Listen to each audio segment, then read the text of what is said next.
You are now listening to the More Than an Admin podcast with Mallory Rothstein. For more, visit morethananadmin.com. And if you haven't already, make sure you go subscribe to this podcast. Thank you and enjoy this episode.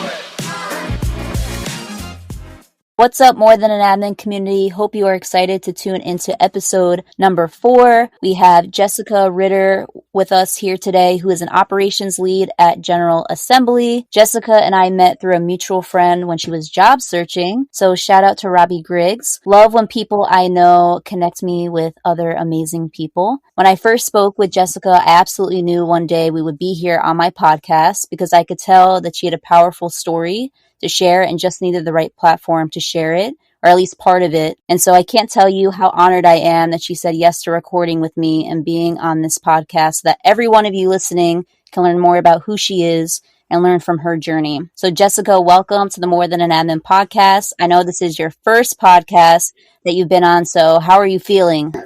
I'm good. I'm really excited, very excited to be here, and just, anxious to tell my story and kind of help people see maybe a different perspective. And so just very excited. I love it. So let's get started with the first question, which is, can you share a little bit about your upbringing and roots that have influenced who you are today? Yeah, for sure. So I am from Washington State and grew up there. Grew up in pretty large family. I have 4 siblings. There's 5 of us total. So I have 3 sisters and a brother and then myself. And grew up in a family with 2 very hard working parents who owned a cabinet manufacturing business for 30 years actually. So pretty much the entire time I was from like preschool to high school, they were owning this company. I started working there as a receptionist when I was like 12 or 13 years old. Went to college at St. Martin's University in Washington State as well. Got a bachelor's degree in psychology. And then kind of started from there, was really interested in doing like event planning. So I actually started doing wedding planning at that point, was really enjoying it. Moved into doing a little bit more of event planning, moving up towards Seattle, and then kind of naturally fell into some administrative roles. I think just having a background working for my parents for so many years in administrative roles, and then kind of moved in from administrative roles, moving into like executive assistant roles. And then kind of started gravitating towards operations in addition to admin roles, and just kind of gravitated more towards that. And then kind of really started enjoying design work and just kind of like had this almost like, I know it's not a great saying, but like Jane of all trades, I guess you could say. Mm-hmm. Like I had this really strong passion for operations and efficiency and supporting people administratively. I just really love and passion for it. But then also having this like drive towards design of things looking the same and looking very clean and consistent, just like trying to find my place, like trying to figure out what I really wanted to do, whether it was like staying in administrative roles, whether it was like moving towards design or trying to do the same, or not the same, but trying to do both, like trying to find a role or an opportunity where I was doing both. Trying to think what else. Good. This is good. I have lots of questions based off of everything that you said. First of all, I love that when people are from Washington, they have to clarify Washington State versus Washington, D.C. Because I'm from New Jersey, so that when people did say Washington, I'd be like, oh yeah, D.C. And then as I got older, everyone I knew from Washington, the state, would say, oh no, I'm from Washington State right away. I didn't even have to. You grew up saying what, like you're from Washington State, because there's that distinction of like, oh, DC, like I would go somewhere to travel and somebody, I would say Washington and same thing would happen. They'd be like, oh, Washington DC. I'm like, oh, no. Other side of the country. Yes. And when you were in college, so I want to go back to there because like you said, you graduated with a psych degree. So did I. When you were thinking about what you wanted to do post-grad, did you ever even, think about being like an administrative professional, or did you think, like people always ask me, did you want to be a therapist? Did you want to be a psychiatrist? For me, it was no, but I'm curious with you, did you originally go into that major thinking that that was something that you were going to originally do? I honestly, this is going to sound super lame, but like I did psychology for a couple of reasons. First of all, like I was super intrigued by just like how the brain worked and like how people really just like how people tick. How do their brains work, or what behaviors create certain like what certain things like create certain behaviors in people, and like what pushes people in that direction. I also took psychology because I was really bad at math. I was like really wanted to, yeah, I wanted to do like business major and all these things, and was really on this track. I was really excited to like maybe start my own business or go into business with my parents because they were super successful and I really saw them growing up really having these really great businesses and whatever. But I just was, you know what, like I really actually enjoy psychology. I really loved the community that was kind of based around it, but there was a constant conversation of, oh, what are you going to do? Are you going to be like a psychotherapist, a therapist? And I was, no, I like psychology, so I got a degree. When I was graduating, I started to panic. So I actually don't know what I want to do. Like I was in this space where I was like, I was working for my parents during college as well. They had sold the cabinet business and they were doing real estate development, which they're still doing today, and trying to retire. So I was working for them and I was, man, I really enjoy like admin work. I don't really know where that leads. Like, I don't know where that goes or like what opportunities would be available if I stayed in that type of role. So I was panicking. I was like, I don't really know what I want to do. And so I graduated from college, and for the first like 8 months, I was just, I don't know what to do. Like, I don't know where to look. I don't even know like what I should be doing or what I'm not doing. I stopped working for my parents and just kind of was searching around. I was like, what do I like to do right now? And at that time, I really wanted to do wedding planning and event planning. When I was in college, I started like a side business doing wedding planning and banquets, and I was doing a lot of gala dinners for the church I was going to at the time. So that's kind of where it like picked up pace. But in full like transparency, I was just like, I have no idea what I want to do with my life. And I was the first year of college, I got married super young. So I was already married. I was really dedicated to supporting my ex-husband at the time and what he was doing. And at the time, like we were attending a church and he was kind of on path to do music and wanting to be a pastor. And so I was like really supporting him in all that he was doing. I was also singing alongside him. And I just kind of had this space where I was like, I kind of put away everything I might want to do and just shoved it all aside. Because I was like, my focus is to like support him and be there. And that's also like the culture I grew up in inside the church, not necessarily the culture within my family, but just like the culture of the church is you set aside your hopes and dreams because it's all about the man. It's all about like him supporting you and whatnot. So I kind of just had to like back off, make do, and just kind of have these like panics of like, what am I doing with my life? Like, what do I want to do? So I know it was a long answer to your question, but like I was just all over the place as far as that went. No, you're hitting on a lot of points that I was hoping that you would share, because I think that one of the most important decisions that you can make is who you decide to marry and be in a relationship with, whether you're married or just in a relationship with. I think it's super important. And like you said, you got married super young. You also got divorced fairly young. You talk about being a Christian, and you know, before this, we have talked about how getting divorced or doing anything that is kind of taboo to the church can affect your relationship with the church and your own identity. And I'm curious about that, is how did your divorce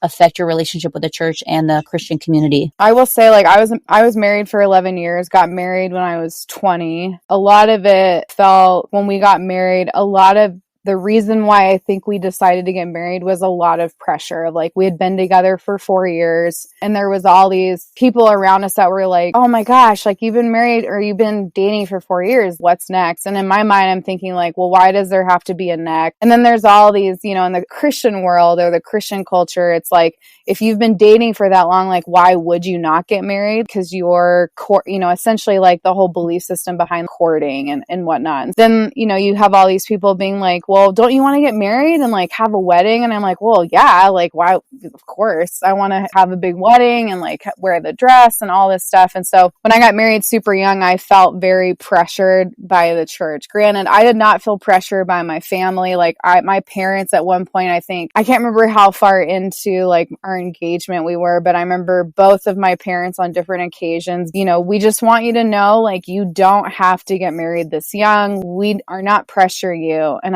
they don't know what they're talking about, you know, like, cause I was building up this whole thing. Of course I want to get married. Why would I not want to get married? I've been with this person for 4 years. And then I actually remember one of my sisters at one point I went to visit her in Portland. She was going to school there, and we sat down and had this really frank conversation because she just wanted to make sure that I was doing it for the right reason. It wasn't just for like the event or for other reasons. And like, as I'm sure you know, in Christian culture, like sex is like a total no-no before you're married. At one point, I can't remember where we were at, but we were somewhere, and she goes, I just want you to know, like, don't have to get married to have sex. And I was like, what are you talking about? Like, of course you do. But at that point, I was like, oh, of course I'm not getting married for that. But like, there was so much pressure wrapped around certain things as far as sex and like starting your life and all these things that I felt so much pressure. And I just remember I was building up this, I guess, persona in my life that like, of course this is what I wanted. But like deep down inside, I was like, man, I don't want this. I don't want to get married. I'm not sure about this. But like, I kept having to like push everybody away to be like, yeah, of course I want that, because I didn't want to be this like crazy person that like dated somebody for 4 years and all of a sudden was like, yeah, this is not what I want. So I got married from the get-go. I was like, there were obviously like good times for us, but like for the most part, I think we both felt like, man, this was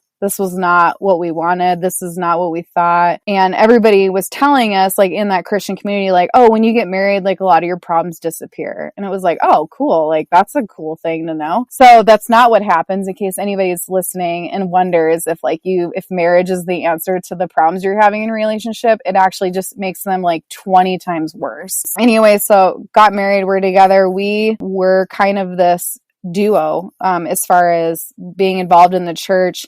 We both sang and led worship pretty much every Wednesday for youth service, every Sunday for like anywhere from like 3 to 4 different services. And that was kind of our life for 10 years. I mean, I didn't miss a church gathering on a Wednesday or Sunday I would probably say for 10 years. It was overwhelming. It was very like, you get very burnt out. And so there was this kind of idea from everybody watching from off the stage of like, well, you know, you guys are on stage, like obviously like you have this amazing marriage and like there can't be anything wrong, you know? So I remember early on in the marriage, like 3 years in, I remember we both were like, we need help. Like we need counseling, because at that point we had already talked about getting divorced twice, I think at that point. And so we were like, well, divorce isn't an option because obviously we're in the church, we're on stage, we can't get divorced. And so I remember we met with a pastor at the church at the time who like gave us like maybe 6 sessions of counseling and then kind of just like trailed off and was like, you guys are fine. You don't need any help. And I was like,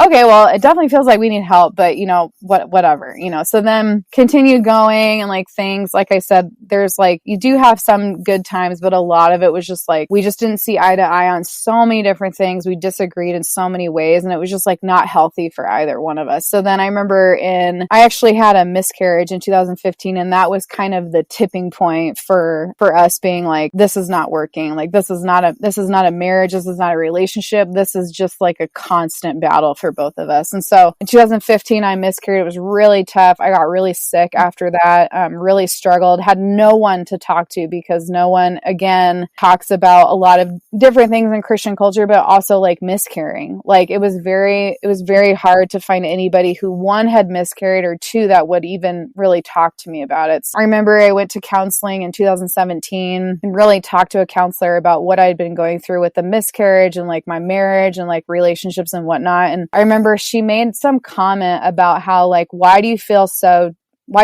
trapped? And I just told her like, well, in Christian culture, and I explained it to her, and she's like, but what do you think though? Like, do you think that that's the only way? Like, do you think that there's no way out? Because there's definitely ways out, you know? And I remember like getting in my car and being like, I think she's actually pointing to the fact that I can get divorced. And I finally like kind of started accepting, like, I think I could do this. I think I actually could do it. And it's really hard. It's so much easier to stay in something because it's comfortable, because it doesn't disrupt things, even though like it's painful. And like a lot of times I think I can't speak for him, but I can speak for myself in the sense of like, I would stay late at work because I just didn't want to deal with the tension of walking through the front door and arguing about something. So, it just became really easy because it was just like, it's the same routine. It's the same thing. I don't have to worry about anything. But I just got to this point where I was like, this is not what I believe marriage is supposed to be like. This can't be it. Being a Christian and believing in marriage, there were so many times I was like, God, I cannot imagine that this is what you created marriage to be like. I just don't understand that. And so I remember going on a drive and just finally having this moment where I felt like, call it what you will, whether it was the Holy Spirit or what, whatever it was. I just felt this moment where it was like, it's okay to get divorced. Like, you can do this. I'll be here. Like, even talking about it now, I get like these chills because I just felt this overwhelming sense of peace. And I remember like I made this plan in my head, like I'm going to go home, I'm going to talk about it with him, and then shit is probably going to hit the fan. It's not going to go down well for people around us. Went home, we talked about it. I think at first he was like, what in the world? Like, he was kind of confused because it came out of left field. We had talked about divorce, and throughout the 11 years we'd been together, we probably talked about divorce at least once or twice a year. Like, it came up in conversation here or there, whether it was me being like, I think we need to talk about the possibility of getting divorced. And it was always like, no, we can't get divorced. Like, we'll get kicked out of the church or whatever, I think I just, we talked about it. He left for a few minutes, came back, and then it switched from we were married to like, okay, we got to get our ducks in a row and we're getting a divorce. It was kind of decided that like we had just bought this house. So he was going to take care of the house. And then I was going to take care of all of the administrative paperwork, because he's like, you're really good at that, which is so funny. It was super hard. As soon as we made that decision to get divorced, we told our families. And I think at first my parents were really shocked. I remember calling my sisters because they were in New York with my mom at the time. And I called my mom sobbing, and my sister actually answered the phone pretending to be my mom, because that's like a running joke in our family, because we all sound very similar. And then I said, I think I'm going to get a divorce. And then my sister's, Mom, I think this is for you. Like, it was just so funny because it was like, it was kind of like just this moment. And my mom was like trying to help me kind of walk through it a little bit. And then when we finally made the decision, it was like, there was a lot of tears shed of like, why didn't we know about this? Like, I remember talking to both my sisters, and as well as my mom and my other sister that lives in Washington, like just kind of talking through like what you saw on the outside was not what was going on in the inside of our lives, like behind closed doors. It was a totally different story, but we felt this consistent pressure to create a persona because of culture and environment, what we were in constantly throughout the church. And so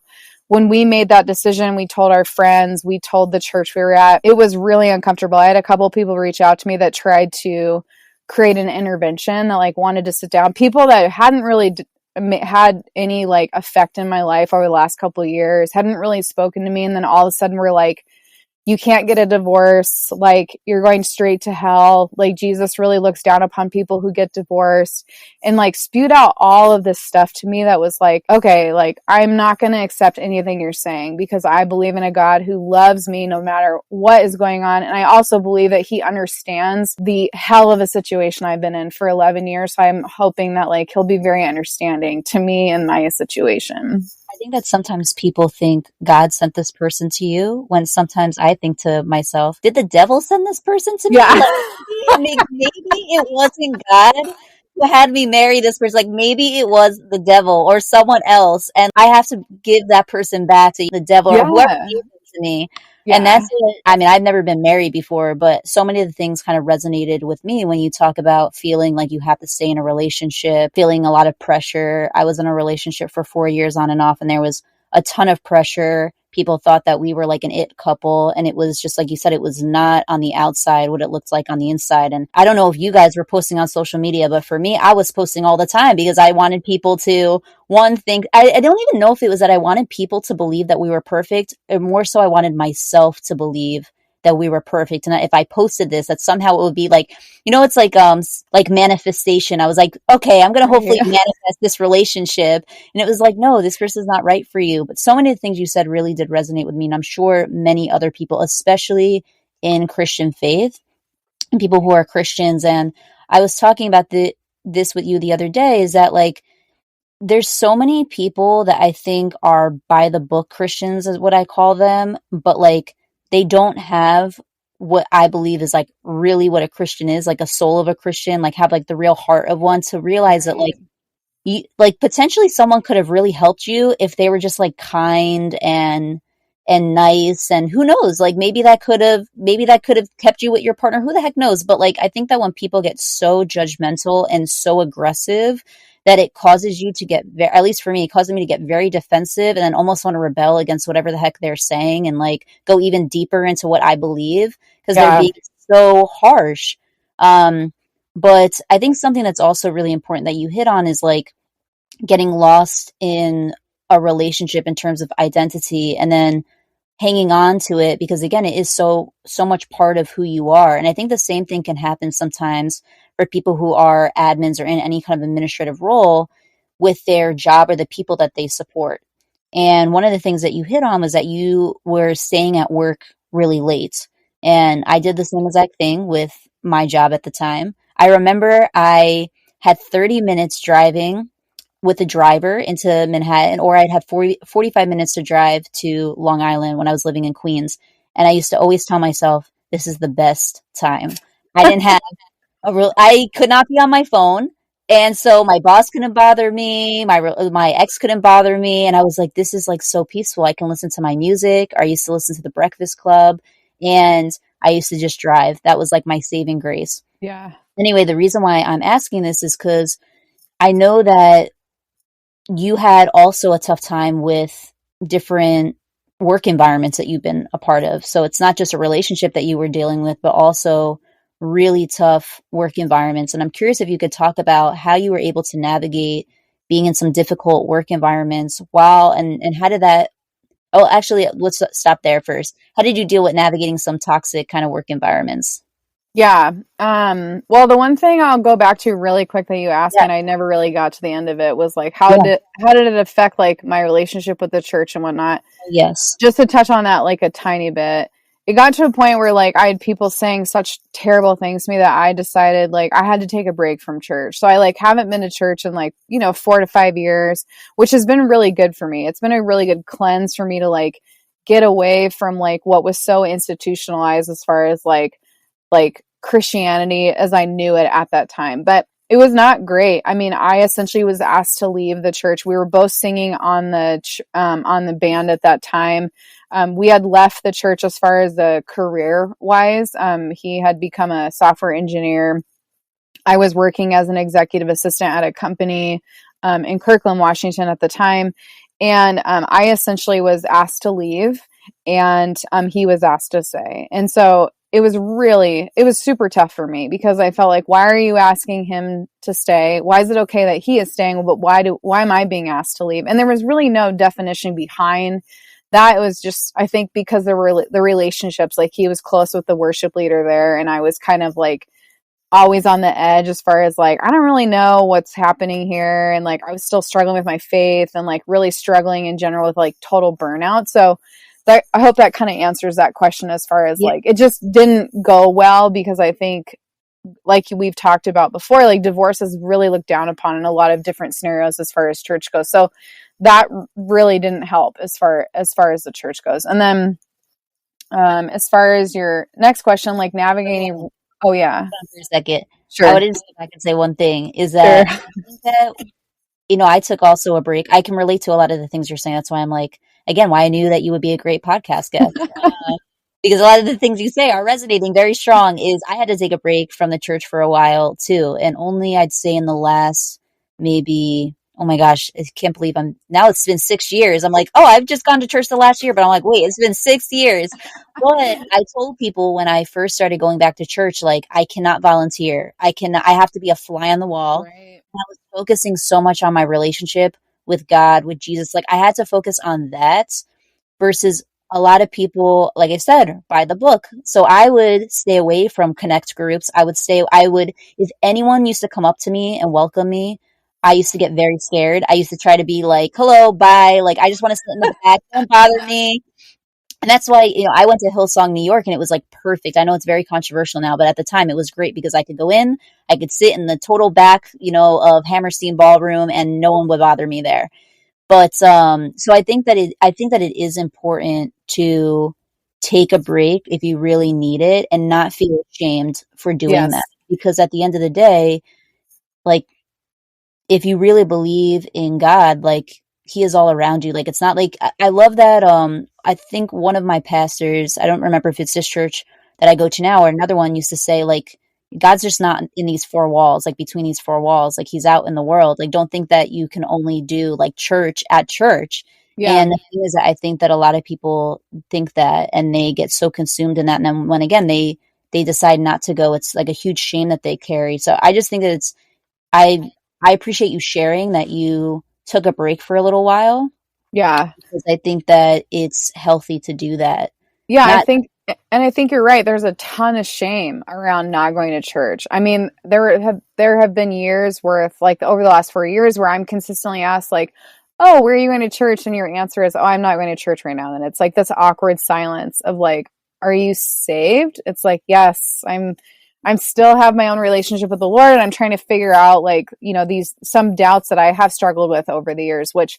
And that's the other thing is like so many people don't ever talk about like doubting your faith and like having questions. It's like if you doubt, it's like, oh my gosh, like I can't answer this question. Like I have, a lot of people would just walk the other way and it's like, but I like legitimately have questions that like I would like answers to. And so I remember, when I was single and going through like the divorce process and not going to church and then the divorce was finalized, there were Sundays or even just random days of the week where I was living in Redmond at the time, living in a really small, cute apartment that I actually really loved. It was like my own space for the first time because I'd never lived by myself. I went from living with my parents to like living with my ex-husband. And so it was like this amazing time in my life where I got to like be in a space by myself. But I would get in my car with my little French bulldog Nala and we would drive out to like Carnation, Duval area and tons of farm fields out there. Like it's so beautiful. And I would just like blast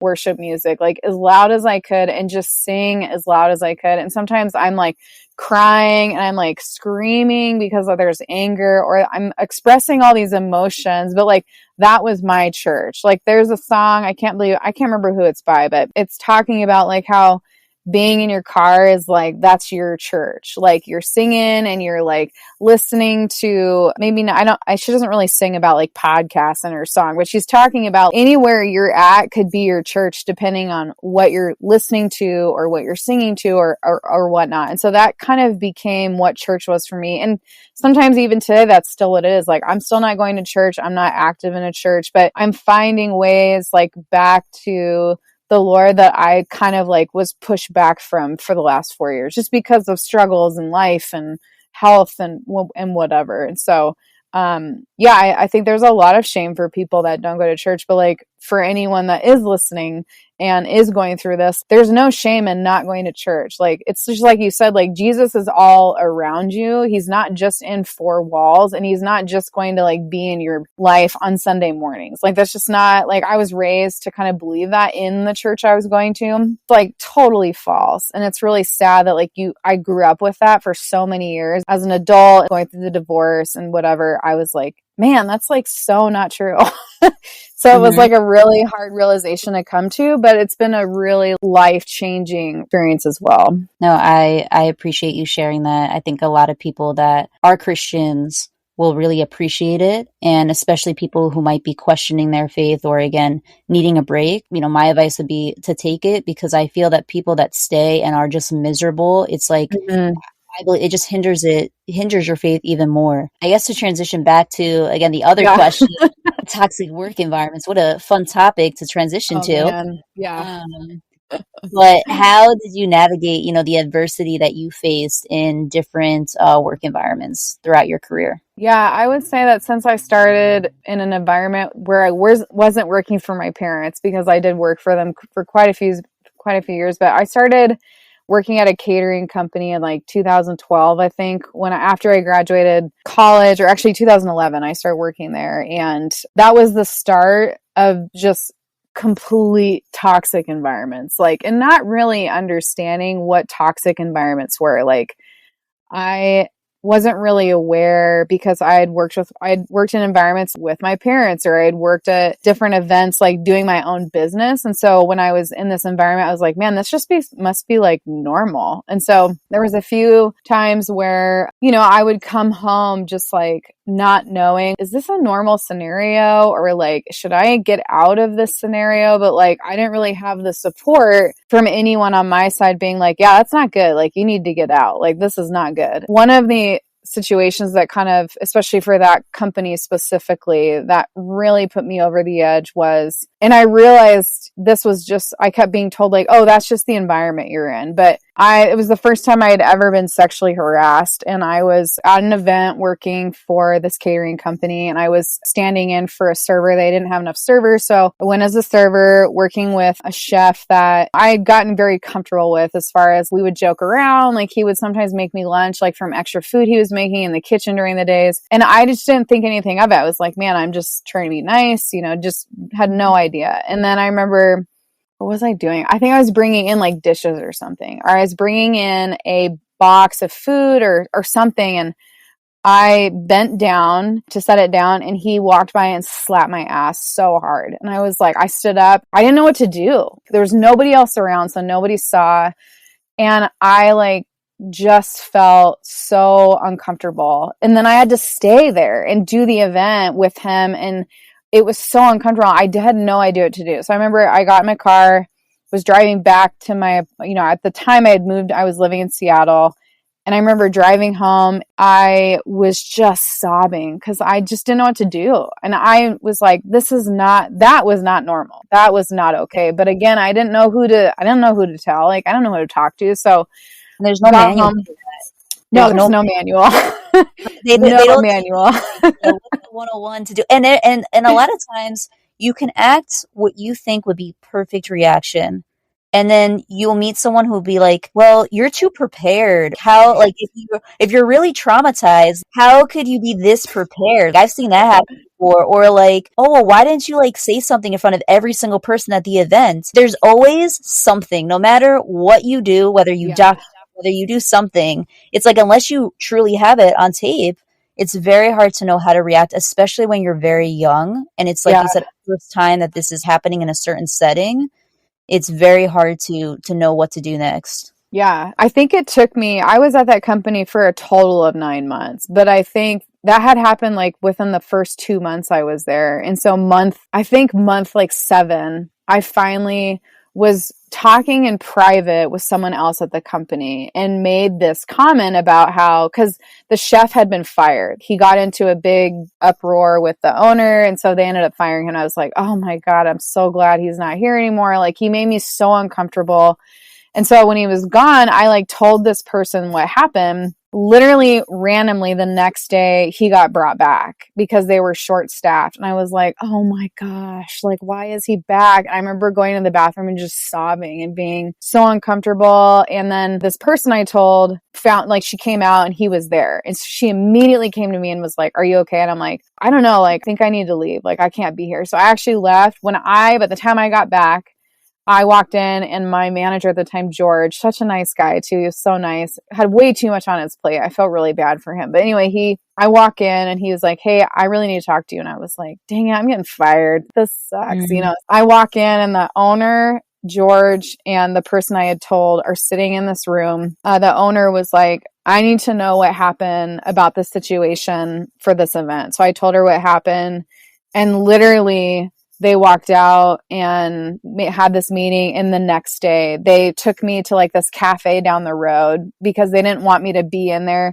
be in the room, but he got fired the next day. And I was like, man, why didn't I do that like 7 months ago? But I had already told them that I was going to be leaving because I just was like, this was too much. It was too much for me, like so much stress. And it was a really just overall, like, there were other things happening that were super toxic, the environment in general. And so then when I told them I was leaving, they really didn't want me to leave. Like I had really good accuracy as far as inputting orders. Customers really liked me. I was super like peppy on the phone, and like they didn't want to lose me. And so to compensate, she was like, the owner was like, well, we can give you $1 raise. Like, will that keep you here? And I was like, no, that's not going to keep me here. Like I was already making I was not making great money. So I was like, I'm sorry, but $1 is not going to cut it. And that's all she could offer. And I get it. Like she's running a business. So like she has to look out for her bottom line. But I was like, my health and my mental state are not great right now. Like I have to leave and get out of the situation. So I quit that job. I was only there for 9 months, and I was so worried what that would look like on my resume because I was only there for 9 months. But I also was like, if anybody asks, I'm just going to be really honest with like what happened and why I left. So I left that company, and then I took like 6 months off to like get healthy, get my mental state back in check. And then I got a job as a part-time admin at like this timekeeping company. And it was like such a great transition from like what I went to like having no stress. The only thing that was tough there were I think there was like overall any office you're in, there's going to be a little bit of drama here and there. Like people don't like the job, they're going to complain. And so I kind of consistently got pulled into like conversations of people complaining about different things. And so at times I don't want this. Like, I just want to come here, do my job, and like do what I'm really good at doing, which at that point was I moved back into doing just administrative. And so then after a year of being there, I transitioned to a company I was at for 6 years, started there, got hired as like the receptionist. And within like the first week, I was like the receptionist executive assistant. Within the first week, the general manager, as well as the owner of the company who I was the executive assistant with for, was like, you're not a receptionist. You need to be doing more. There's so much more that we could have you doing. So it was really awesome because I got to like show them like within the first week that like I was way more qualified than just being a receptionist, but was super stoked to just get a full-time job because that was a full-time role. But right out the gate, that place was super toxic. I mean, the drama, the gossip, the goings on behind the scene that like you would see, but you're like, I'm just going to like turn my head the other way. Just like stuff happening between team members. I mean, that was really hard to navigate, honestly. Like I remember within the first year, I was like, this is going back to what I dealt with at the catering company. And I can't do this. Like I can't be in this place again. I don't want to do this. So I started looking for a new job within like right when I hit my 1 year mark, I was like, I got to get out of here. I got to find a new job. But at the time, like the Seattle market was so intense as far as like, it was so competitive and trying to find an executive assistant role. And nobody would touch me in a larger organization because I didn't have large corporate experience. I can't tell you how many times I got turned down for a job because they were like, you don't have large corporate experience. You don't have experience working on a team larger than 30 people. I mean, it was just like endless reasons why I wasn't getting hired. So it was really tough. And so at some point I think I was like, I'm just going to take a break and I'm just going to stay here. I just need the money. It was really hard to navigate the toxicity. So a lot of times I would just disappear. I would put headphones on. Cause I sat in this cubicle with a bunch of different people, this open space. And so there was like, I think 12 of us in this big open space. And sometimes there would just be people talking about like what lipstick shade they're wearing, or like talking about people in a different department and things that they're not liking about the company. And I would just like have to put headphones on and disappear and just do my work. Like I had reports I was working on. I was all over the place. Like I was doing operations. I was helping with HR. I was like IT management / the IT department.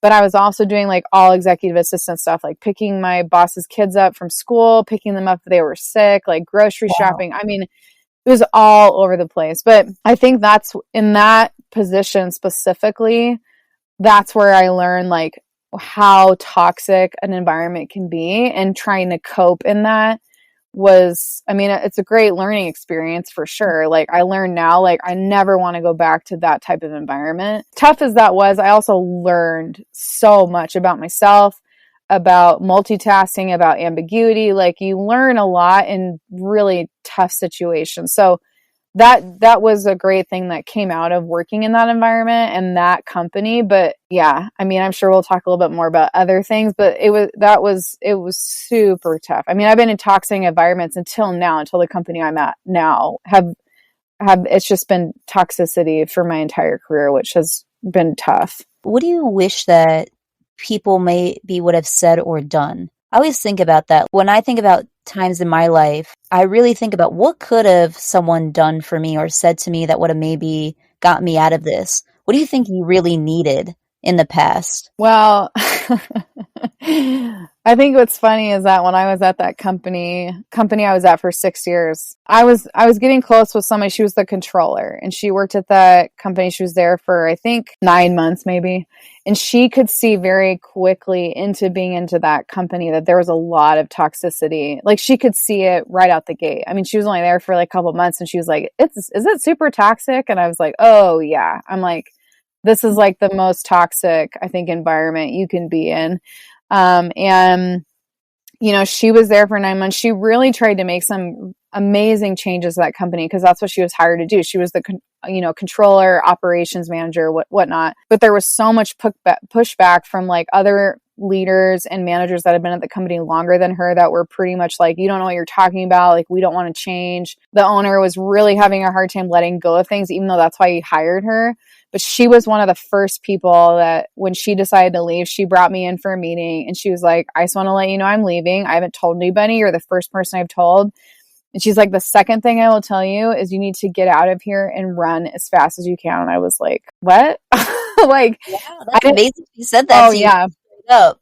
Yeah, straight up was like, there was no beating around the bush. She was like, you need to get out and you need to run as fast as you can. And I was like, I don't know what to do. Like, I don't know what that means. So like, I was really afraid when she said that, but I think I was like, I need this job. This was kind of during that time where like, I could not find a job. I could not just get in. I couldn't get anybody to look at me. That wasn't a much smaller company. I was trying to grow. Like, I wanted my career to grow. I wanted to get into a bigger company. So I was like, I don't know what to do. So actually, during that time, after she told me that, I actually applied for a role at Disney in Seattle. They had a headquarters there. I think they still do have a headquarters up in Seattle. But anyway, I applied for a job there, and I knew somebody who was working there as a software engineer. And so he got me into HR. I got all the way to the very end, and they told me that while they liked me and really thought I would be a great fit, they felt like I didn't have enough large corporate experience, which was such a bummer because I was like, dang, like this is my dream to like get out of here. And it was like Disney, that for a long time, that was my dream to work there. And so I was really bummed. But then, after that process, again, I took another break and stopped looking for work. And then I had made, some great friends at that company who were leaving. And every time somebody left, they're like, you need to get out of here. Like, you have so much more potential. I have a great friend that I'm still really connected to from that company. And when she was leaving, even before she left, she was like, you have so much more potential. Like, you're doing things that anybody in this company could take responsibility and do. Like, you should be doing much greater things. Like, you are a great leader. Like, she would just list off all these things. And I was like, I don't believe you. Like, you're one person. Like, no one else is telling me that. And then, I had another friend that I had really connected with while we were there, and who is actually now my boyfriend. But we had been working in that company for, at that point we had been working together for 4 years. And he would say the same thing to me, coming from like a professional standpoint. And also as a friend, he would say like, you have so much more potential. You could be somewhere else and you could be somewhere greater. And like, there's so much toxicity here. And we would talk about like how toxic it was, like all these people that were either at the company or leaving the company, of how toxic it was. And it was like, yeah, it's so bad. And yet I'm still here. I just was so afraid to leave. And I had also, part of that toxicity was I did not have great managers. I had a manager who I think literally lived to make my life a living hell. She was very unkind. She was very concerned that like I was trying to take her job, which was not at all what was happening. I was constantly reaching out to be like, hey, I'm an executive assistant / administrative support. Like, part of who I am and part of my DNA as an admin is like, I want to help you. I see that you're struggling. I see that you're overwhelmed. What can I do? And what can I take off your plate? Maybe just for today. Like, what can I do to help you? And she's like, I don't need your help. If you take it off my plate, then you'll take it from me and then I won't get it back. And it's like, well, no, that's not what that means. But okay, like, say what you will. So it was really tough to work with her. And there were some scenarios where, as far as not even just sexual harassment, but just harassment in general, I couldn't go to anybody about some of the behaviors that were happening with her or with other people inside the company, because they were all over me as far as like managerial wise. So I couldn't go talk to somebody about the behavior or the harassment or the disrespect or whatever, because they were all in power over me. That manager specifically, that was my main manager, she was also the HR person. So like, I didn't have anybody to talk to be like, hey, this is like not a good situation for me. Like, I don't know how to talk to you. It was me consistently talking to people at the office, crying in my office, because that was the one thing I did get, being an executive assistant. The owner of the company allowed me and gave me my own office with like a locking door, because sometimes he had confidential information I needed to keep for him. And so I had my own office. So there were definitely times where I would go in, lock my door, close the blinds and sit behind the door and just sob in there. Some people I think there was a couple of times where people walked by and like could hear me and would like lightly knock on the door. One of my friends, she would hear me in there and she'd be like, it's going to be okay. Like she felt so bad, but also she knew I was in this position where like, I didn't know what to do. Like, I didn't know where to go because I was getting constantly turned down. But I also like had my hands in so many different things like operations and IT and HR and all these different things. I just felt like I was so lost in there for so many years, obviously like staying there for 6 years. But I think that's what's really important about communities like More Than an Admin. And there's tons of other admin communities where you're at a company where you're maybe one or a couple admins, to be able to speak to other people and hear how they were able to navigate certain things. I mean, that's why I have this podcast. Someone I'm sure will be listening that's in a similar boat that you have been in, unfortunately, because that just is what is out there in the world still. We can't solve all toxic work environments, even though I wish we could.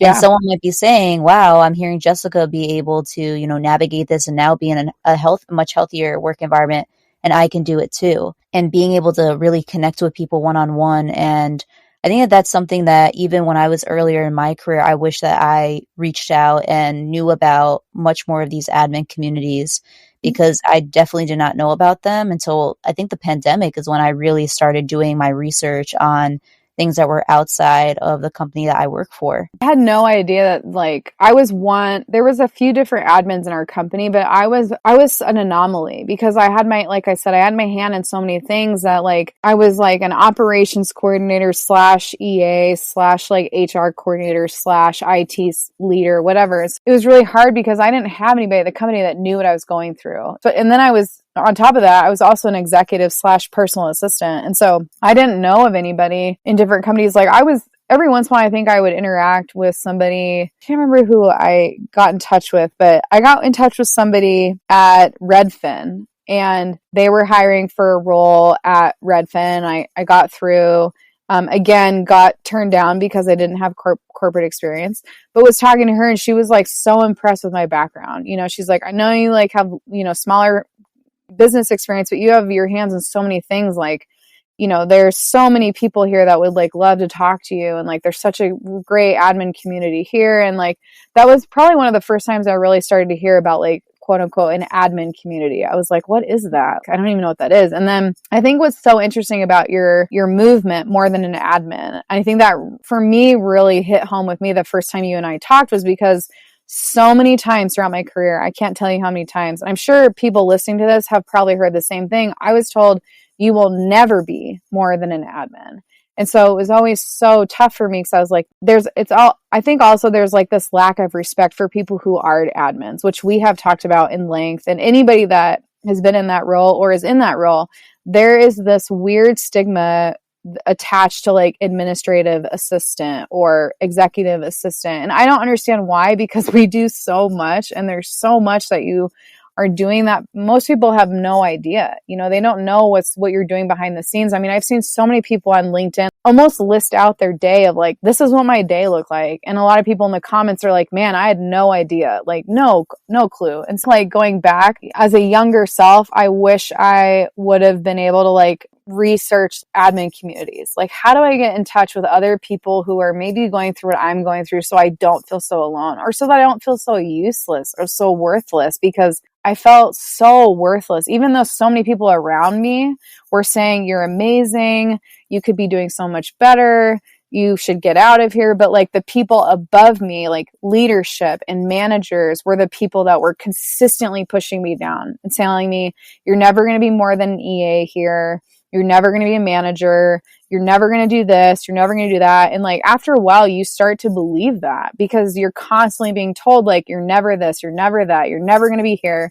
And so you're like, yeah, I guess not. Like I'm never going to be those things. When in reality, it's like, I know that I could be, and I know that I want to be, but like, I don't know how to get out of that rut. So yeah, I definitely think like, I think that having a community is huge, especially if you're in an environment like a toxic environment and you need other people around you to be like, this is not good. You need to get out, and here's what you can do to get out. And here's how, as a community, we're going to help you get out. Whether that's like giving you practical advice or steps to take, or even like, hey, here's an opportunity that you could take to like get out of where you're at, you know. But I did not have that. And that definitely was super tough.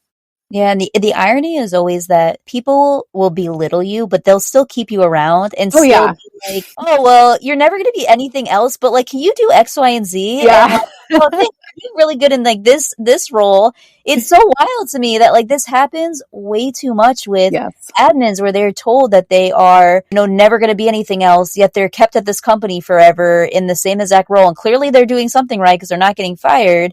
And Yeah. it's just so sad to me. I think that in recent maybe months or years, we talked about how you are starting to find your voice and starting to find your self-worth. And I would hope that you are at a point where you are never going to be back in one of those toxic situations. I can tell you that for myself, I will never be in one of those toxic situations ever again in my life, whether it's relationships, work environments, friends. I'm very much in a letting go season. Like, if you're toxic, I'm letting you go and letting God handle you. Yeah. So I'm curious about Yeah. how you be able to like find your identity, find your voice, find your self-worth, and make sure you don't go backwards, but really just keep moving forward. Yeah, let's see here. So in 2018, I went through the divorce, really struggling with like, I wanted to leave the company I was at, but I couldn't leave because I was going through the divorce. I needed the money. And I wanted to prove to everybody that kept telling me from the church of like, you will not be able to do this like life without a man. Like you need a man, like you can't make it. And so I was like, I'm going to do this, and I'm not going to quit my job because I need the money. I'm going to persevere. And then during that time, while the divorce was going on, there was some stuff happening within the company with the owner that essentially caused a huge restructuring and remanagement of the entire company. And so I essentially got kind of pushed out of the executive assistant role and met with a new owner who came in and was like kind of talking to me, was like making sure that I wasn't really in on some of the stuff that was going on behind the scenes. So I was like totally oblivious to. And he ended up being like, well, what if you could do one thing at this company, what is it that you want to do? And I kind of sat there and I was like, I really want to do human resources because we have not provided a great experience for our employees, whether that's supporting them, whether that's training them, whether that's whatever it is. We have not supported or created a great environment for our employees. So I want to be pushed into HR. So it took a little bit of like pushing to actually get me into that role because the person, like I said, the manager that I was under was in that role and they were moving her out to go somewhere else. And she was not happy about it. She was super upset. But again, I got moved into that role. And that was the first time that somebody kind of had just met me. Like I really only known, he was a silent kind of investor slash somebody that gave advice to the company for 6 years. So he knew me and we talked here and there, but he didn't really know much about me. And so it was amazing, like somebody coming in and seeing all this potential and being like, yes, that's a great role for you. We're pushing you in that role like as effective now. And I was like, wait, what? Like I was so excited, but also terrified because I had to like retract all these things in my head of like people telling me, like I said, that I would never be more than an admin and I would never be more than this. And so I had to like reverse all of this psychology in my mind of like me not being a great at anything. And then being like, oh, I'm going to do HR. Like this is going to be awesome. So I got like promoted to being like the HR department head for the last year that I was at that company. So last year I was with the company, gained a lot of confidence in myself as far as like I can do amazing things, and I'm really good at certain things. That really took me a long time to be like, yeah, I'm actually good at this, and I can be proud and I can actually say that. But then an opportunity came up for my boyfriend he had a job opportunity come up in Montana. So we moved over to Montana for 3 years. During that time, right before that, we moved right before the pandemic hit. So when the pandemic hit, I was working at a small restoration shop actually in Montana, and they were closing their front office for obvious reason. And so at that point, I think it was my mom and dad, who, by the way, I'm not sure if you've been able to tell, but they've had a huge influence in my life. And they're like some of my greatest influencers as far as like, they're great role models, great examples of just life, and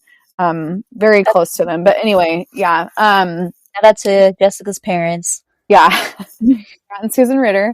But yeah, so I think both of them, I was like FaceTiming them or whatnot. I think my mom or my dad or maybe both said like, why don't you look at doing like virtual assistants? And I was like, oh yeah, like that's a thing. Like I could do that. So started looking and like found this company that did like, it was like a staffing agency, but like a contracting company. And so started my business, JR Virtual Services, started doing virtual assistants. And I actually found, while I was in Montana, it was so wild, I was still there, found this wastewater engineering company in Tacoma, Washington that was looking for a virtual assistant. So started working for that company and really enjoyed it. It was really intense. I mean, I walked into an industry that I knew nothing about. And I remember the first day, like got off the Zoom call with the owner of the company and like was sobbing. So I was like, this is a lot. Like this is an industry I don't know anything about, but obviously like I had great support. And that was the difference of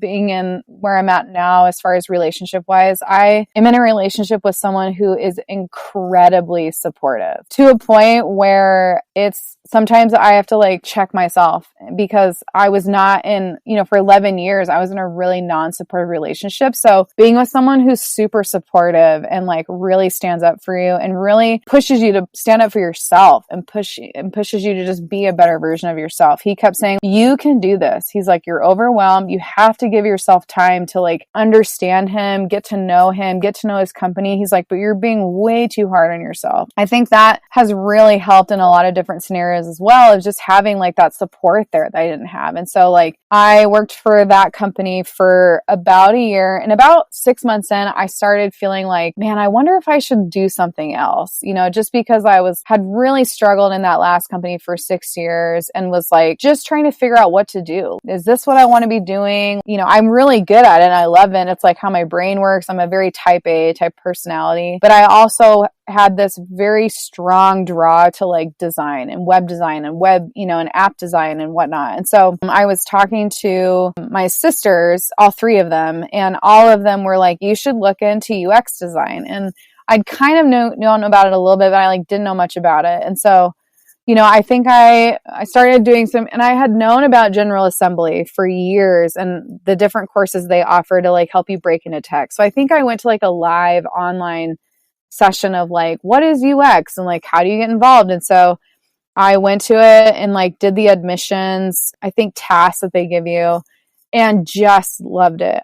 It was so fun for me. Like it was just a lot of fun. And so passed the admissions, was told like, hey, you're good to go. I signed up for the class, told my client that I was, kind of changing gears, did the course, really had a great time. It was overwhelming. I'm not going to lie. Like it was just one of those things where you walk in, you're like, I am way in over my head, but it was really fun because it was so different from what I was used to doing. But then part of that was like, I was also seeing like my admin and my operations experience come to life in some of the things I was doing in UX. So it was kind of like what I had talked about earlier of like really wanting to find something where I could like take my love of operations and administrative support experience and combine it with design. And that was kind of where UX came in for me. So I did the course, made some really great friendships with people that I'm still connected with today, two specifically that have been huge supports for me outside of class and just have really developed great relationships with. I got to the end of the course and started freelancing, like doing web design, really helping smaller companies like build out websites where they either didn't have one or wanted a refresh or just needed like new branding. So really helped with that. But part of that process, I really was struggling to find a job because people always list like some companies will list like entry level UX and it's like 5 to 6 years of experience necessary. And it's like, that's not an entry level role, people. Like that's like a mid-level role. I was really struggling to find a job. But then in the same part of that, I was really missing admin work. I had kind of gone to this identity crisis of like, do I want to continue doing admin? Do I want to do UX? Like, what do I want to do? And then as part of that whole process, I was like, man, I really miss like administrative support. I miss assisting people. I miss partnering with people. I miss operations. But I also loved UX. So it was this weird spot I was in. I finished the course, obviously, tried to find a job, couldn't really find one. And so then I started to make this change in my mind where I was like, I need to talk to somebody that can maybe help me kind of like refine what I'm trying to do. And that's where Robbie came into play. And Robbie really helped me as far as like defining who I was as a professional and also like as a person. Like he really provided and gave confidence to me that had been lacking for a long time. Like I'd gained a little bit of confidence here and there, but like it was still not really there. And so he really kind of helped me define that and like create my brand as far as being a UX designer as well as an administrative professional. And so he's like, you can use both of those to your advantage being in either position. And I think I'm still trying to like obviously figure it out because you have so many things that for me, at least, because I've had my hand in so many different things over the years in administrative roles, I'm still trying to figure out like what I really love to do and like what's going to be like the long-term scenario. But I think overall, I love being an admin and I love operations and I love design as well. But there's a way to like take all three of those and combine them together. And that's, I think, where I'm trying to figure out right now, like, what does that look like for me in the future? Especially because kind of going back a little bit, I was looking on, I think, LinkedIn or something. I saw this operations lead role come up at General Assembly. And I was like, ooh, this could be interesting. And so reached out to my career coach at General Assembly and just asked his opinion, like, hey, I know I did the UX, the course and feel kind of silly, like not applying for a UX job through GA, but just curious, like, what are your thoughts? And he just was like, I think you should go for it. He's like, this seems like a great opportunity for you, especially because it was really focused on the student facing part of General Assembly, which is what I had just gone through. So it was like, man, this is just like a perfect kind of blend for me to like utilize like my user experience design through General Assembly, but also like my operations and administrative support outside of that and like bring it all together and work for a company like that. So that's kind of, that's jumping ahead maybe a little bit into some of your questions, but as far as like how I got to my GA role today, but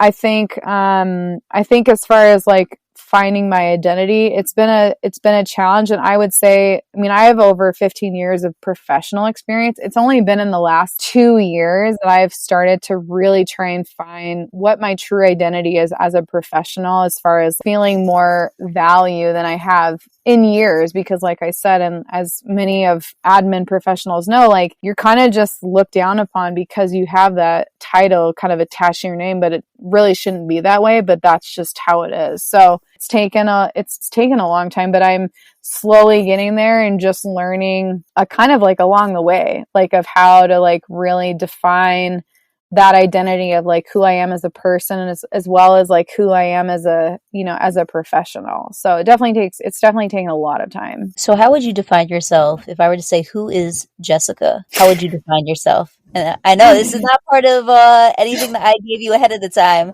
but I'm curious because I think that this is something that I tell a lot of high school students is you have to pretend that you're alone by yourself with the lights off. And how would you define yourself? And I'm curious.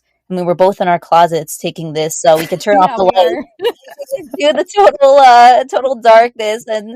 But I'm curious how you would say if I were to ask you who is Jessica, what would you say as of today? It could change tomorrow, but just who are you today?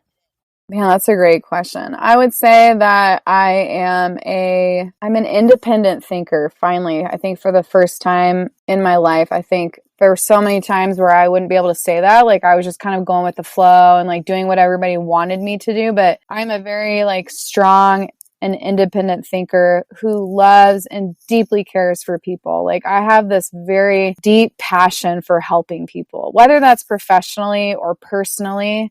I love helping people. It's just part of who I am. It's how I was raised. It's how our family is. It's just part of my DNA of like helping people and supporting people and loving people how I can. I think too, like, I'm also like anybody that knows me, very well would say like I'm super organized. I love to organize. Like I reorganize my house on a consistent basis just because I'm like, my brain will see something. It's like, ooh, this could actually be better if I did it this way. So like, I love organizing. That's like a weird pastime that I enjoy doing. I also I'm kind of this, I can't remember what the phrase is. It's like a introverted extrovert. Is that what it is? Or no, it's like the other way around. But I like, yeah, I like being with people and I love like, I like going to parties and, whatever, but I also really love like being by myself. I love being alone. And I like never really understood that until I was going through my divorce and was like single and was like alone a lot. And there were times where I was like, man, I actually am loving this. Like I love being in my space for myself, but I also, I love spending time with my boyfriend because we also spend a lot of time like outdoors and like we try to get away from people and like we turn our phones off for sometimes like God forbid hours at a time, or we try to get away from that. But I would definitely say like my identity is changing as well as it's being more consistent. Like I definitely am more confident in saying like I have a relationship with the Lord that like a lot of times for years, I was like, do I? Like, where am I at with that? And like really trying to like redefine that and trying to like figure out what that looks like for me, especially because I don't have this consistent like Christian community around me because I'm not in church. I will say like that's the downside of not going to church is that community is not there. And that's something I have missed, but I think there's other ways to go around that. But yeah, I think that's like who I am. And like you said, it could change, but like right now it's kind of like I'm an independent thinker. I love and really deeply care for people and love helping and supporting people, whether that's professionally or personally. And I'm like a total organizational freak. I'm surprised you didn't say you love Disney. Yeah, I know.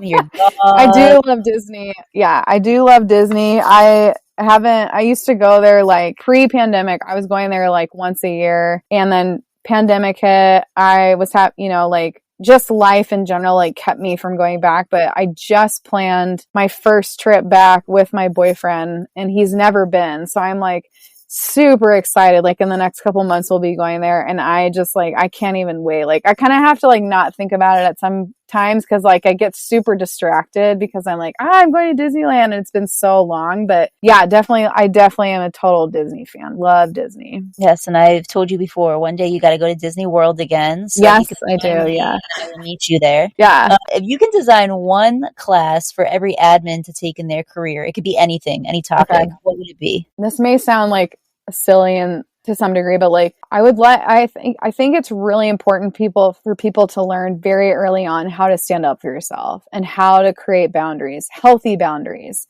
and how to be able to say no without feeling like you're letting people down. Because I didn't really know how to do that until over the last year. I didn't really know how to say no. I didn't know how to stand up for myself. I just didn't know how to do those things because I think I was so in such toxic situations and relationships and environments where that wasn't an option for me, And so I think being able to design a class, and there's probably a lot of classes out there, but I think if anybody listening is out there and they're trying to like figure out like a toxic scenario or they have issues with like setting boundaries or whatever, that's something that's so crucial, I think, especially as a young admin professional. Like very early on, you need to learn how to say no in a very like kind way, obviously, like not just say no, and then like setting boundaries and being able to stand up for yourself and say like, that's not what I do. Like, I don't change toilet paper in the bathroom. Like, go do it yourself, but like,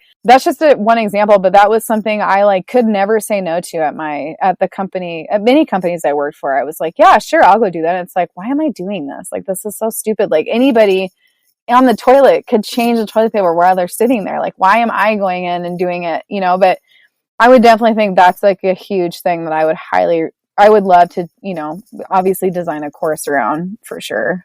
Yeah, well, I might be tapping into you for an idea on this course. Do it. I think that what you're saying, and this is, I was just giving a presentation, and my last point was you have to learn to be on the offense in your career as an admin instead of always being on the defense. And that's what I see on people who thrive in the role and people who don't, is they are constantly on the defense versus being on the offense. And so I think that that's a lot of what you're saying. Yes. It's how to be on the offense. And when you're on the offense, you do establish healthy boundaries, and you can get to the point where you say no, and you don't even have to Yeah. explain. You're just like, no, I don't Yep. do that. So I love that class idea. Is there anything that you wish people knew about you that you don't feel as though people know or maybe misunderstand about you that you would want to use this platform to share? Yes, I would say really early on.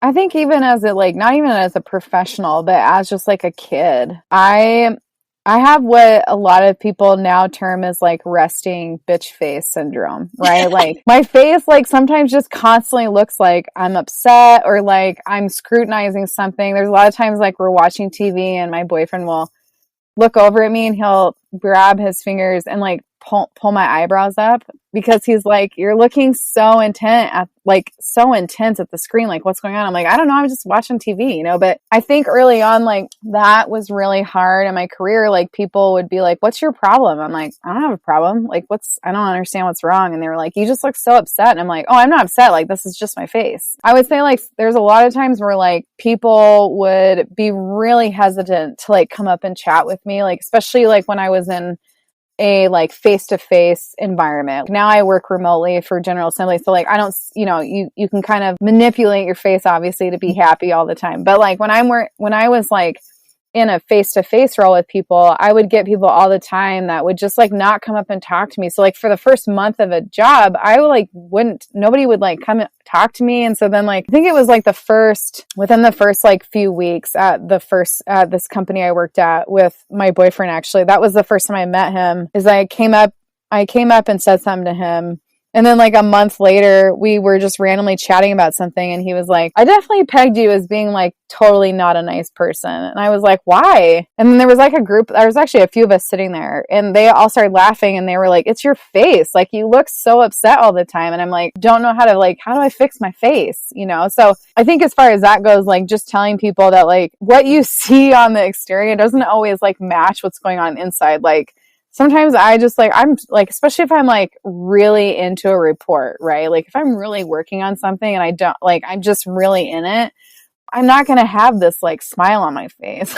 Like I'm thinking and, I'm trying to figure stuff out. So I think for me, like a lot of people look at me and have told me like, you're super intimidating and I'm really afraid to talk to you, or you don't seem like, like when I was talking when I've talked to a few people, they're like, you just don't seem like you're happy or you're nice. And I just think I think that happens to a lot of people. And I just think it's unfair to assume like just because their face is, what it is.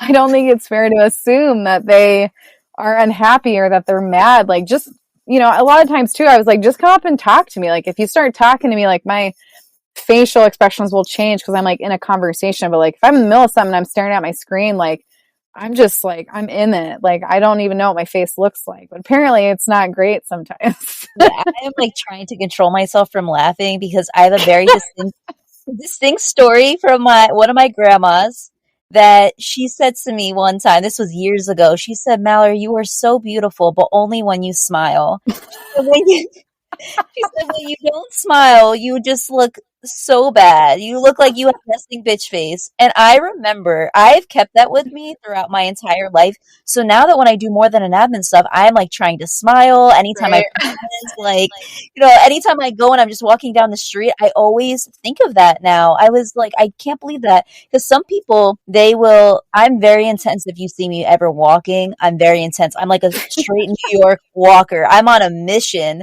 And if I'm on my phone, I am in deep thought mode. I don't know if that's what happens with you, but like I'm constantly in deep Oh thought. yeah. My mind races. I'm Yeah. constantly thinking of something. But I have the same exact thing that people have said to me. So when you were saying it, I was like, I cannot laugh, or I'm going to be ruining the quality of this show because I totally can relate. Um, Yeah. Well, and too, like working for my parents at a really young age, my mom would always say, especially because my parents had made comments about like, you always look like you're unhappy, and whatever. And so my mom would say, make sure you smile when you answer the phone. And so I'd like do this corny smile. Like I would, pick up the phone, or I'd smile before I pick up the phone. And then it does change like your voice, obviously, when you do smile.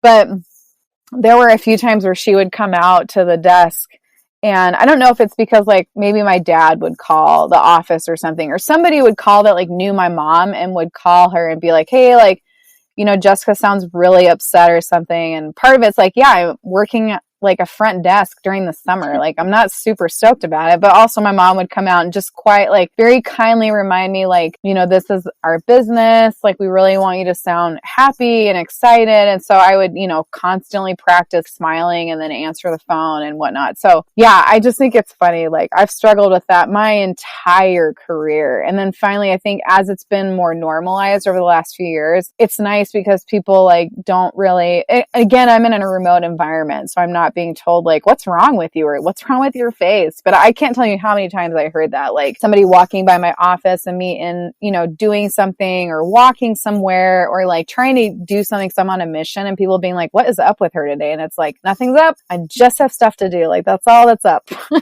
what are you most proud of that you've accomplished in your life? It doesn't have to be a professional accomplishment, so don't think of it like that. But I'm curious about what makes you most proud when you reflect back. Honestly, getting divorced. Truly, it seriously is one of the greatest things I could have done for myself, for my mental health, for my, really for my mental health, I think, and for my health in general. Like I was not healthy for a long time because I was so stressed and so not in a great space, but I would say like truly getting divorced was one of the hardest things I've ever done because there was so much rejection from so many people and it was really tough. But I also would say I really pushed myself to step outside what I felt like I was being told for so many years to believe and truly just stuck with it. And that was one of the first times I really stuck up for myself when I was saying like learning to kind of find your voice and learning to stand up for yourself. That was one of the first times in my entire life where I was like, this is not me. Like, this is not the life I want to live when I'm in this marriage. This is not who I am as a person. Like, I'm a totally different person outside of this when I'm actually happy. Truly, that was truly one of the greatest things I probably could have ever done for myself. And what legacy do you hope to leave? Just a casual question. Yeah. Truly, it's like I said earlier when you're kind of asking me, like, if someone were to ask me who I was, I want the legacy to be that, like, I always loved, supported, and helped people. Like, I truly have this deep desire inside of me to love, support, and help. Like, I've always felt that. And I think part of being in the church community, like, really did help me get to that because there's so many opportunities to volunteer and support people and help people that are hurting, that don't know how to help themselves. And I know that when I was younger, my mom was really dedicated to us volunteering. As a kid, there were many Christmases, many Thanksgivings where she would sign up our entire family to go down to the Salvation Army and serve dinner to the homeless. And a lot of times as kids, we're like, like we don't want to do this. Like we want to be with our family and we want to open presents or whatever. My mom was always, we are doing this because we are so fortunate and we deserve to help people that are not as fortunate as we are. And so I think it kind of started there, and like our whole family did it. Like my mom, my dad, my siblings, like we all were involved in that. And I think that as a kid really helped me understand, like, man, we are really fortunate. And then there was a couple of years where we're like, my parents would adopt a family for the year, so we would like buy Christmas presents for them or whatever. But I think that's kind of where a lot of my passion for helping and supporting and loving people comes from. And I think it's truly just a part of who I am. Like it's a gift that like maybe God really instilled in me. And it was always something like I was told as a kid. I was always very helpful. I loved helping other people. I definitely would love to be able to leave that legacy for anybody that knows me or is one day going to know me. Like, that's what I would love to be remembered for. Oh, don't worry, Jessica. This podcast is going to go number one. There's going to be millions of people listening. Now they're going to know what your legacy is. But the last question we have before we go into kind of the rapid fire round is a tradition that I've taken from Stephen Bartlett from his Diary of a CEO podcast, which the last guest asked the current guest the question. So your question is, what is the weirdest food combination that you enjoy? Oh my gosh. I told you before I would not have known how I would have answered this, and I did not tell you the question in advance. Man, what is the weirdest food combination? Man, that's a really good question, man. They stumped me. I will say, this really isn't answering the question, but I'm a total sweets person. I love sweets, but I also love mixing sweets with some savory. So I'm sure there's a point in time where I've eaten something that's like both sweet and savory and it like blew my mind, but it's not coming to my memory right now. But I would definitely have to say, like I said, I love sweets, like love sweets. So like, I think anytime like there's this amazing creation of like mixing a savory with a sweet, definitely I don't know what that is off the top of my head, but that's definitely like maybe a weird, combination. We'll give it to you. We'll give it to you. So you're going to fill in the blank for the next couple questions. Jessica's guilty pleasure is? Disney, I would say. Like we mentioned before, I talked about earlier, like I'm definitely a Disney fan. Like I definitely love Disney. I love going to Disneyland. I've actually been to 3 out of I believe there's 5 parks now. So I've been to Disneyland, Disney World, and Disneyland Paris.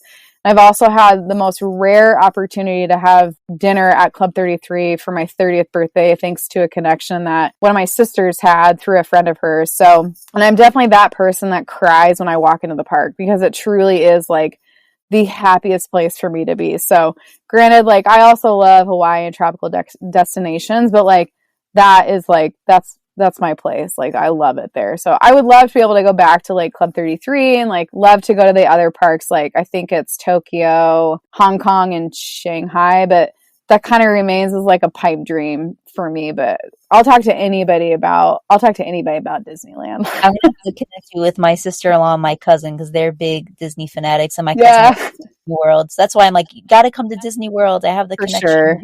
Yeah. Jessica's hype song or artist is? Brandie Carlile, hands down. I absolutely love her. I recently finished listening to her memoir, Broken Horses, and it was so incredible to just learn about her life story and where she's from and how hard she worked to be where she is today, and just to learn the story behind so many of the songs that she sings that I just absolutely love. So it's hard not to put people like her on a pedestal, but hearing her life struggles and all that she has overcome really made me realize like she's just like any of us, and it made her more human to me. And definitely like another pipe dream. Like I would love the opportunity to meet her someday, but definitely like for the time being, I love listening to her music and will just blare it as loud as I possibly can and sing as loud as I can as well. So, well, we're going to pray and manifest that her assistant listens to this podcast. Yes, please. You can somehow meet her. Yeah. Jessica's favorite Bible verse is? Yeah, so I actually have 3. So the first one is, for where your treasure is, there your heart will be also, which is Matthew 6:21. And it kind of corresponds to a tattoo I have on my shoulder from kind of the secular version of like, it's from the song Awake My Soul by Mumford and Sons. And it says, where you invest your love, you invest your life. And it's always really resonated with me. And then the second one is, trust in the Lord with all your heart and lean not on your own understanding. In all your ways, acknowledge him and he will make your path straight. Which is Proverbs 3:5-6. I think I learned that in 2nd grade, and I don't think that'll ever leave my mind. It's just permanently ingrained. And then the last one is, gray hair is the crown of glory. It is gain in a righteous life, which is Proverbs 16:31. And I love that verse simply for the fact that I started seeing gray hair when I was 18 and was also teased about it for years and openly ridiculed for places that I work. So a lot of times I would use that, like, I would say something like, well, in Proverbs, it states that gray hair is a crown of glory, so I would kind of use that against people when I would get teased. So those are my 3. I love that. I'm going to write these down. Jessica thinks every admin should blank at least once in their career. Take time to step outside your daily routine and outside your comfort zone and just ask yourself, is this where I want to be? Is this what I want to be doing? And just answer yourself honestly. And if you aren't happy with where you are, make a change. Like, don't wait. Don't think anyone is coming to help you or that anyone will help you, because no one cares about your career as much as you do. So definitely like be your own advocate, build a community like this community, like More Than an Admin, and just be around people that will support you and support your goals and your hopes and your dreams. Man, you're doing great for a first-time podcast. You're branding me. The branding is wonderful for me. Yes. One thing still on Jessica's professional and personal bucket lists are? Yeah. So professionally, I'm looking forward to learning more about operations and how to solve some of an organization's greatest challenges through like seamless optimization of operations, and also like still leaning in and looking into, being the best administrative support that I can be. So I have a special place in my heart for like a user's experience with the company, whether that's from an internal perspective or from a consumer's perspective. I'm really adamant about creating a really amazing experience for anybody who has an interaction with a company. And so also looking forward to the opportunity to grow into managerial roles when the time comes. I have an opportunity right now to learn and grow from some amazing leaders and mentors at General Assembly, even within the first few weeks that I've been there and beyond. So really looking forward to moving in that direction for my career and just really developing relationships with people, like yourself and other people I've met over the last even 6 months through different connections. So, and then personally, I'd love to travel more. I mean, I think I can speak for anyone listening over the last 3 years of just being a bit cooped up. I'd love to get out and explore more of the United States as well as like other countries. I'd love to go back to Germany. It's actually where my family originates from. My boyfriend and I would like to ride motorcycles, which is something else we do on the side, in Scotland on the NC 500, also Ireland, maybe Sweden and Norway. I mean, we just love being outdoors and definitely want to experience any surpassing beauty anywhere in the world. So I love that. And the last one is Jessica is more than? I am more than an admin. You're doing a great job. I love it. I love it. Yeah. No, I mean, to definitely like to speak on that, like I'm definitely more than an admin, but I'm more than people give me credit for, than they have given me credit for over the years, which I think just really speaks into that whole phrase of like more than an admin. I love that it resonates so much with you. It does. It really does. Thank you to LeBron James for being more than an athlete so that I can take it and turn it into more than an admin. But no, seriously, thank you so much for joining the More Than an Admin podcast. I really just love so many of the things that you shared. It resonates with me. I'm sure it's going to resonate with many people. And I hope that this is not the last time that you share your voice with the world, whether it's, other aspects of yourself, whether professionally or personally. You're always welcome back. If you ever want to share anything else about your journey or update us. And I just really appreciate you. And I know we're going to stay in touch. I know, like I said, you're going to make it to Disney World, or I'm going to make it to Washington State and in person. I've been meeting so many admins actually in Washington that I'm like, I must plan a 2023 trip there.